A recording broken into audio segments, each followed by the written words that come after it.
Welcome to Kenton's videos. Enjoy the video. You begin by confirming prerequisites: a restore point, admin access, and a stable internet connection. Once done, open Device Manager and identify any devices with warning icons so you target the right driver.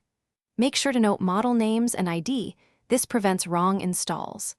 Next, download the manufacturer's latest driver package or the signed Windows driver. Do not use random sites. Start the installer or extract the package to a known folder so you can point the update tool directly at it. You now run the installation. Right-click the device, choose Update Driver, then select Browse My Computer to point to the extracted folder. Alternatively, run the OEM installer as administrator for bundled setups. While installing, monitor for unsigned driver warnings and choose the Signed, Verified option. Once the install finishes, restart the system to finalize driver registration. Rebooting clears kernel locks.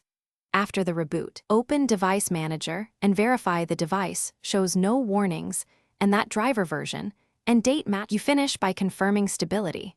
Run the hardware, check logs, and use the device normally for a short period. If instability appears, immediately roll back the driver from Device Manager or uninstall it and reinstall the previous stable version.